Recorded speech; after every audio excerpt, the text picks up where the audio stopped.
What's up, YouTube? How's it going? Back again for another random video. I'm just going to quickly talk to you guys about why I'm not into car audio no more.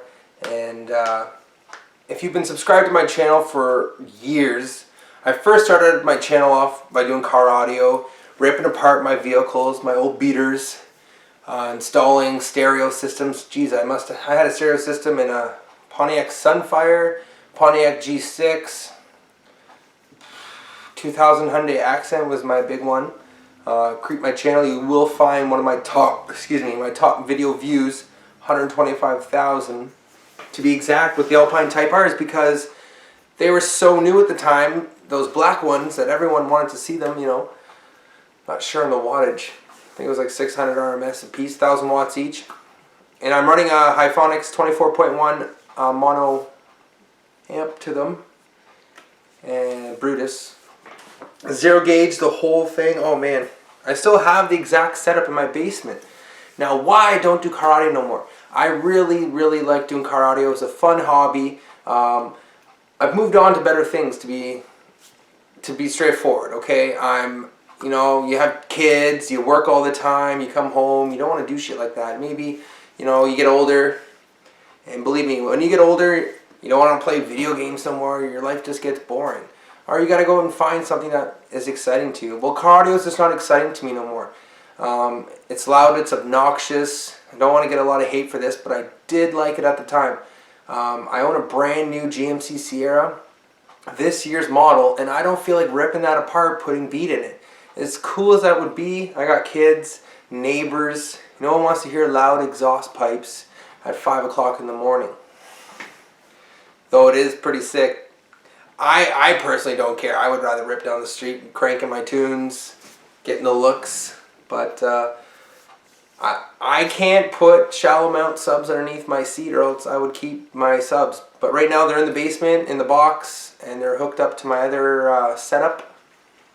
So I got my surround sound with my speakers from my car still. Get a little beat once in a while when I play the tunes, but other than that, there's absolutely no money in them. When you want to get rid of them and upgrade, no money to them. You rip them out, you spend time buying them, putting them in. Oh, excuse me. One of the main reasons why is because when I got my Dodge Charger, I didn't play around with it at all. Battery in the trunk sounded awesome, and loud speakers that are aftermarket. Well, when you have aftermarket speakers in a vehicle like Alpine set up in the new Dodge Rams, or the new Alpine comes in my girlfriend's vehicle, you got to get a certain wiring harness to wire them. That's like another $180. Then you got to get the bezel to fit the head unit and all that stuff. Another thing you got to consider when they break, I've blown multiple subs. I've wrecked amps, overheated them, destroyed them, fried wires. If you don't have proper grounds, if you're not running the proper equipment, you're going to fry all your shit, and you're going to keep buying more and more stuff, and that stuff is expensive. Live and learn, yes, but a lot of people, they want to get the cheapest shit and get the most bang for their buck. Well, that's not always how car audio goes. And when you buy this stuff and eventually you want to flip it, get rid of it, or take it out of your vehicle like I was saying, well, one, you got to put the stock stuff back in, which you might not have. Or two, when you sell the vehicle, you might have to give them that stuff. But if you rip out the head unit and everything else that came with it and you didn't keep the stock stuff, they're not going to have any equipment, and they're going to either take it off the price of the vehicle or say, fuck you, bud. I've had to do that twice now. When I sell my vehicles, I've had to give all my Alpine speakers away. And then I get a new vehicle, I'm like, shit, I got to do this all over again. But it might not be a big problem to some people. That might be awesome. They get to use their vehicle rebuild their vehicle over again, make more YouTube videos, or, you know what I mean? I'm just saying it's a pain in the ass and it's expensive. Number two, when you go to sell the stuff, you got young punks selling it, wanting to buy it on Kijiji, and you put it on for $200-300. A lot of them don't realize how expensive that stuff is, and you yourself as the seller have to know that audio equipment, TVs, anything does not hold value. It depreciates so fast because there's always something new and better coming out. So you paid $500 for that amp, it can still put out the exact same amount of bass 10 years ago as it does to this day, and you will not see that money. You're going to lose. And you're going to get a lot of young kids coming to want to test it, want to listen to it before they buy it. I've sold lots of car audio equipment, and I've bought and stuff. I bought an Alpine Type X speakers for dirt cheap because people don't realize how good they are. I turned around and flipped it, made some money off it, put it in a bigger box, voila. What's another reason? So they don't hold their value. When you sell on Kijiji, you always get all these young punks wanting to buy it. You know, I sound old now, but it's just a pain in the ass, and it takes so long to sell because people don't want to pay $200, $300, $400, $500 for something, and you're like, well, it's worth that. And then you look on Kijiji and you see some old 2010 speakers, and they want like $500. You're like, what the hell? That ain't worth that. And you get a lot of bullshit going back and forth. What's the best speaker to get? Blah blah blah blah blah. Oh, I don't like your Alpine speakers. Oh, what'd you run on it? Like, who cares? The stuff works. Are you buying it or not? You got to really consider that stuff. I'm just saying that those are the reasons why I don't do car audio anymore. I'm sick of it. I really do like car audio still, you know, to have beat in your car, but it's just too obnoxious, and you know, it's not good for my passengers. I've got multiple complaints. I remember years ago, and I mean, this is totally out of the water stupid. I'm coming home, playing my music. Boom, boom, it's pounding. Like, I have 2 Alpine Type R's still in my basement. They're huge. I'll show you them. I got a call from the cops. And I mean, I've been stopped multiple times, man. Like, check out my channel. I got thousands of views on my videos. The cops called me saying, oh, you skipped this lady's, she was on, like, on her deathbed or something, and you skipped her, like, monitoring system, whatever. So every time the beat dropped, you would rattle all her electronics, and she couldn't breathe, and get dialysis, whatever, to her body. And I'm thinking, bullshit. That was just their way of complaining, right? But the thing is, with noise violations, it's only a noise violation if you're in one area cranking the bass. If you're constantly moving, you can't get a ticket. Now, in some states, if you guys are watching in America, it might be different. But here in Ontario, they're not as strict. Up in Canada.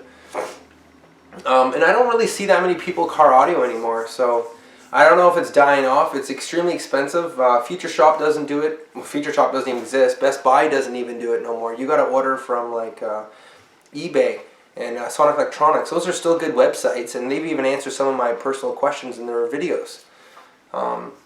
If you ever want to check out their channel, Sonic Electronics on YouTube, they answered one of my questions to a 2006 Dodge Charger RT, how to put a double din in. Now, the reason what made me stop for my final thought of this. The reason why I stopped in turn of doing car audio is I went into Future Shop because I didn't want to buy anything online anymore, because once I got it, it was hard to get rid of it if it didn't fit, or you know what I mean. I used to shop all my stuff online. I bought big boxes. All my videos are on my channel, if you don't believe me. I used to love car audio. So I go into Future Shop and I asked for a head unit to fit in my Dodge Charger, but I had the aftermarket speakers because the RT model is fully loaded. So the guy says, well, you need a certain wiring harness to bypass that amp that comes in the vehicle. That was $180. I paid that much for my G6, and to sell that took me forever, because you got to find that exact person that has that car that wants that in their setup, or 2, they don't even care about it. They're just going to splice it and put it in another vehicle. It's a total hassle. I had a little Alpine mini amp. Try telling that to someone that they actually work, and they're just like, an extra 45 watts per speaker. I don't want that garbage. And I had Hyphonics batteries. Some guy just said it was tiny enough. He was using it in his RV. So I'm like, sure, take it, dude. You know, you would be surprised what people buy. I had leftover subwoofer wires and all that stuff over the years, and some guy came to my door, gave me $25. It was copper, right? So you can rip it apart. 0 gauge. You don't need that. Fuck if you're only running one battery off a little alternator. But I've learned over the years that my setup was tiny and shitty compared to like Steve Mead's channel and everything you learn from there. So I go into the Future Shop, I get the head unit and everything. Didn't fit. I was furious. I bought the head unit, I bought the bezel, I bought everything to hold it in place. The wiring harness, I was trying to hook it up to get some beat because I was going to put the subs in the charger, and nothing fit. The guy totally fucking did it wrong. I was furious. I didn't want to do car audio no more, and I just gave up. And it's been almost 2 years now that I've never done car audio. So, not to hate on it, if someone comes by and they have some decent beat and I see them once in a while in the street, I see random people, I'm like, yeah, that's awesome. You know, I remember those days, and it sucks that I'm not into it no more, but it's just way too expensive, and I'd rather spend my dough on a nice brand new truck and modify the fuck out of that. You know what I'm saying? Thanks so much for watching, guys, and I'll talk to you later.